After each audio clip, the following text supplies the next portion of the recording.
Imagine a person who has always been kind, compassionate and morally upright, someone who would never hurt another soul, who stands for justice, who helps others without expecting anything in return.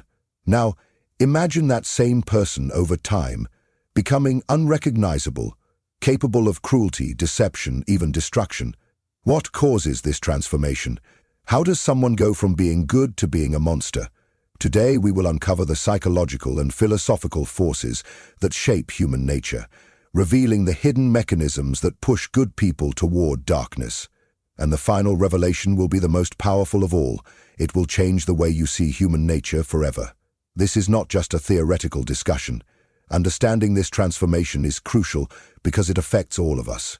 You might think that you could never fall into such darkness, that you are immune to the forces that corrupt others.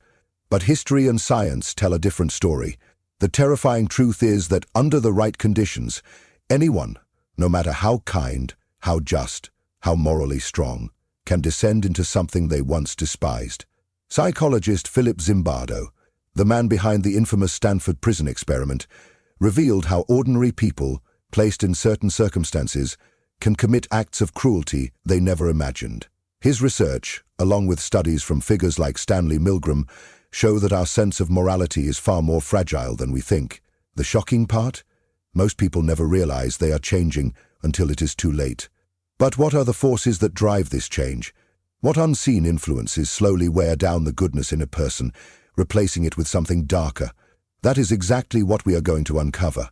The truth may be uncomfortable, even disturbing, but it is necessary, because only by understanding this process can we prevent it from happening, to ourselves and to those around us. There are several factors at play, and each one is more insidious than the last. First, there is the slow erosion of moral boundaries. It does not happen overnight. It begins with small compromises, justifications, and tiny betrayals of one's own principles. A person might tell themselves, "This is just a small thing. It does not really matter." But once the first boundary is crossed, the next one is easier to step over. This is known as the slippery slope effect. A well-intentioned person might start making small ethical exceptions in difficult situations, perhaps lying to protect someone, bending rules for a good cause, or justifying minor wrongdoing in the name of necessity. At first, these actions seem harmless, but over time they reshape the person's identity. What once was unthinkable now seems reasonable, and when that happens, the descent accelerates. Then there is the influence of authority and obedience. One of the most chilling psychological studies ever conducted was by Stanley Milgram in the 1960s. Participants were instructed to administer what they believed were painful electric shocks to another person, simply because an authority figure told them to. The results? The majority of participants continued delivering shocks, even when they believed they were causing serious harm, because they felt compelled to obey. This reveals a terrifying truth. Even good people, under the right conditions, can become tools of harm. They may not act out of malice, but out of duty, pressure, or fear of consequences. They convince themselves that they are just following orders, that they have no choice, and in doing so they allow their morality to be overridden. But it does not stop there. Another key factor is the power of group identity. When people become deeply attached to a group, whether political, religious, social, or ideological, they begin to see those outside the group as the other. And when that happens, a dangerous psychological shift occurs. History is filled with examples of how ordinary people were led to commit horrific acts because they were convinced that their enemies were less than human. Dehumanization is one of the most powerful tools in the transformation of good people into monsters. It allows individuals to justify harm by seeing their victims as undeserving of empathy. Think about how many atrocities in history were committed by people who at one point considered themselves good, moral, even righteous. They did not wake up one morning and decide to become monsters. It was a slow process, fueled by small moral compromises, obedience to authority, and a growing sense of us versus them. And here is the most unsettling question of all. Could it happen to you? Could you, under the right pressures, under the right influences, become something you never thought possible? The answer is more complicated than you might think. And in the next section, we will go even deeper into the psychology of justification, the illusion of righteousness, and the final, most dangerous step in this descent, The most shocking truth of all is yet to come. One of the most dangerous aspects of this transformation is self-justification. People rarely see themselves as villains, even when they are committing terrible acts. Instead, they create narratives that allow them to believe they are still good, still righteous, still on the side of justice, even when their actions suggest otherwise. This is where cognitive dissonance comes into play. Psychologist Leon Festinger introduced this concept to describe the mental discomfort we experience when our actions contradict our beliefs. When faced with this contradiction, we do not always change our actions. More often, we change our beliefs to justify our actions. Imagine someone who sees themselves as a kind and ethical person, but who finds themselves in a situation where they must harm others, whether physically, emotionally, or socially. Instead of admitting they have crossed a line, they tell themselves, "I had no choice," or "they deserved it," or "this is for a greater good." This process allows them to continue seeing themselves as good while doing things they once thought were unthinkable. This is why history is filled with examples of people committing atrocities while believing they were doing the right thing. When people justify their actions, they silence their inner conscience. And once that voice is silenced, the descent into darkness accelerates. But cognitive dissonance alone does not explain everything. There is another force at work, one that is even more insidious. It is the illusion of righteousness. People do not just justify their own harmful actions, they often begin to see themselves as superior to others. The more someone believes they are morally righteous, the easier it is for them to condemn and harm those they see as less moral. This is known as moral licensing. Studies have shown that when people see themselves as good, they often feel justified in doing bad things. A person who donates to charity in the morning might feel less guilty about lying in the afternoon. A leader who believes they are fighting for justice might feel justified in silencing those who disagree. The irony is that the more people see themselves as righteous, the more blind they become to their own moral failures. History has proven this time and time again.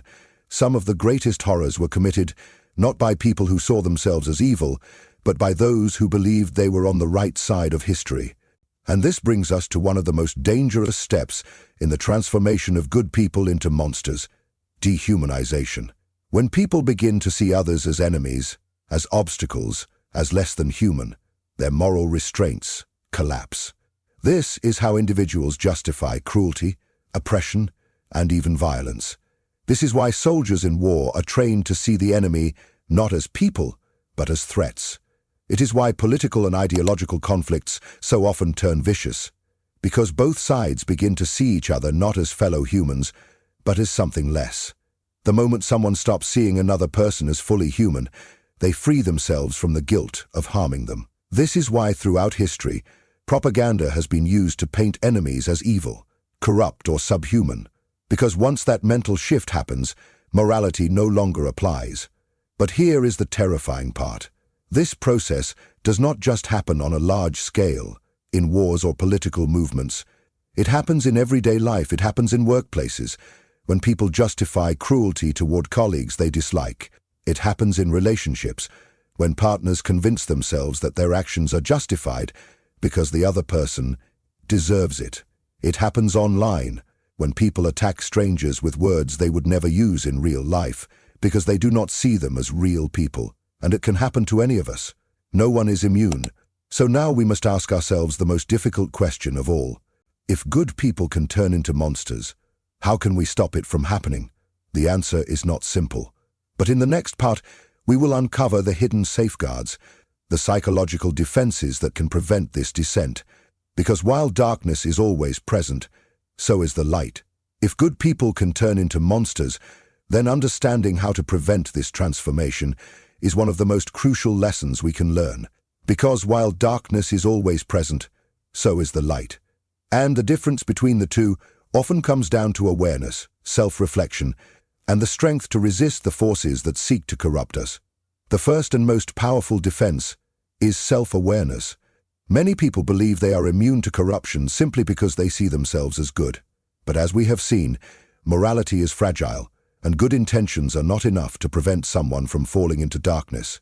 In fact, the belief that I could never do something like that is often the first step toward moral blindness. Self-awareness means recognizing our own capacity for wrongdoing. It means understanding that under the right pressures, in the right circumstances, we too could be led astray. This is not a comfortable truth, but it is a necessary one. Because only when we acknowledge our vulnerability can we take steps to guard against it. One of the most effective ways to build self-awareness is through reflection. Regularly questioning our own actions, motives, and justifications helps us stay connected to our core values. Asking questions like, am I justifying something now that I once believed was wrong? Am I treating someone differently because I see them as less in some way? Am I allowing an authority figure or a group to dictate my sense of right and wrong? If someone else were doing what I am doing now, would I still think it is acceptable? These questions force us to confront the uncomfortable reality that we are all capable of justifying harm when it suits us. But awareness alone is not enough. We must also develop the strength to resist. This is where moral courage comes in. It is easy to stand by our principles when there is no cost. But true moral strength is tested when doing the right thing is difficult, when speaking out means facing rejection, when standing firm means losing status or comfort. History is filled with stories of those who failed this test, people who went along with injustice because it was easier, who remained silent while others suffered. But it is also filled with those who passed, people who resisted, who refused to conform, who chose integrity over convenience.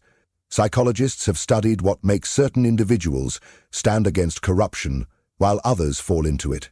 One of the key factors is having a strong internal moral compass, one that is not easily swayed by external pressures. This comes from deeply understanding one's values, but also from practicing small acts of integrity every day. Because when we compromise on small things, it becomes easier to compromise on big things. Another critical safeguard is empathy. Many of the mechanisms that turn good people into monsters rely on reducing empathy, on making others seem distant, different, less than human. But empathy is a force that can cut through these illusions. When we take the time to truly understand others, to see their struggles, their fears, their humanity, it becomes much harder to justify harming them.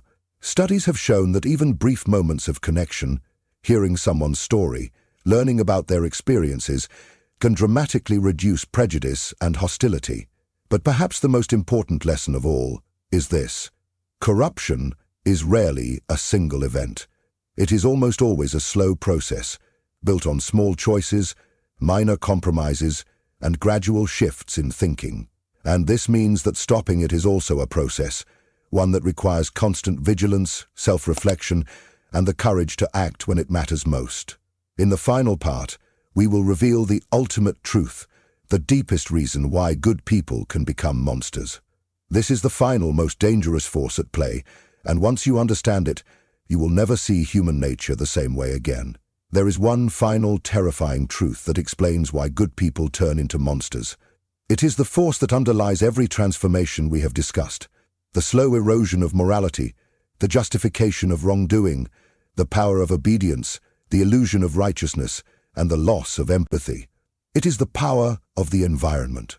More than any internal flaw, more than any personal weakness, it is the world around us, the systems we live in, the cultures we absorb, the influences we are exposed to, that shapes who we become. A person is not born good or evil. They are shaped, molded, and guided by the forces around them. And if those forces encourage cruelty, division, and moral compromise, even the best of us can be led astray.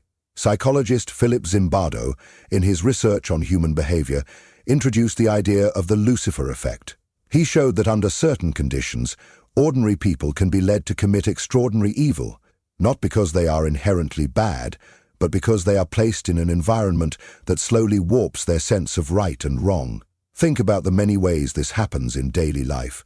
A workplace where unethical behavior is tolerated soon breeds employees who accept dishonesty as normal. A society that normalizes discrimination leads people to believe their prejudices are justified. A culture that rewards aggression over compassion creates individuals who see kindness as weakness. This is why no one can afford to be complacent. It is not enough to simply believe that we are good people.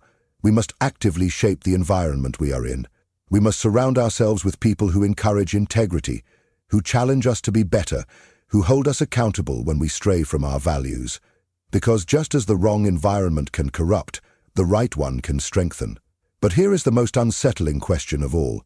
If the environment is so powerful, if external forces shape who we become, then how much of who we are is truly under our control? The answer is both frightening and liberating. While we cannot always control the world around us, we can control our response to it. We can choose awareness over blindness, courage over conformity, empathy over indifference. We can resist the small compromises that lead to moral decay. We can ask hard questions, challenge harmful norms, and refuse to let the world dictate who we become. And most importantly, we can recognize that the battle between good and evil is not something that happens outside of us. It happens within us, every day, in every choice we make. The philosopher Alexander Solzhenitsyn once wrote, "The line dividing good and evil cuts through the heart of every human being. This is the final truth. There are no absolute monsters, just as there are no absolute saints. There are only people who are shaped by their choices, by their surroundings, and by their willingness to confront the darkness within themselves." So ask yourself, who are you becoming? Are you making choices that strengthen your integrity, or are you allowing small compromises to lead you down a path you never intended? Are you shaping your environment, or is it shaping you? Because in the end, the difference between a good person and a monster is not fate, it is choice. And that choice is yours to make, every single day. Thanks for looking.